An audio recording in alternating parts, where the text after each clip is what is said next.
তো গাইস আজকে মাঠে যে এরকম চকচক ধকধক রাস্তা দিয়ে যাবো আমি কখনো ভাবতে পারিনি। আমার বন্ধু চলো আপনার থেকে পুরো পড়ে গেল, তারপর প্রথম দিকে বলি চলো। তো গাইস বিকালের দিকে চলে এলাম আমি রাস্তায়, আকাশমান তাকিয়ে দেখি তো পুরো মেঘলা মেঘলা আবহাওয়া দিয়ে তো ফিস ফিস করে বৃষ্টিও পড়তে লাগে। তাই তো আমি দাঁড়িয়ে দাঁড়িয়ে চারি সাইডে ভিউ দেখতে থাকি। দিয়ে বৃষ্টি থেমে গেলে তো আমি মাঠের দিকে যেতে থাকলাম। শালা মাঠে রাস্তাটা কত চকচক করছে, আগুন জ্বললে তো এমনি আসতামই না। তো যাই হোক আমরা চলে এলাম এখন ছাদের উপর থেকে তো মাঠটা দেখতে কত সুন্দর লাগছে। কত ওয়াও, আমাদের এমনি তো পতাকাটা শুয়ে শুয়ে উঠছে, ও এলিয়ে গিয়েছে তাই। তো যাই হোক আমরা একটা ঘাট পার হয়ে যেতে থাকলাম মাঠের দিকে।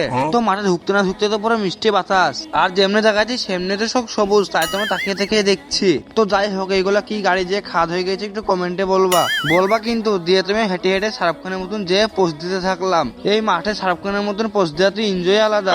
মাঠটা তো পুরো চকচক করছে, আমার বন্ধু তো এমনি পুরো ফকলা হাসি দিচ্ছে।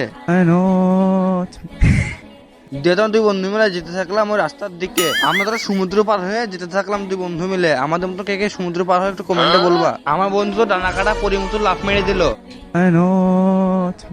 তো আমরা তো রাস্তা দিকে যেতে থাকলাম। তো ভিডিওটা এই পর্যন্ত।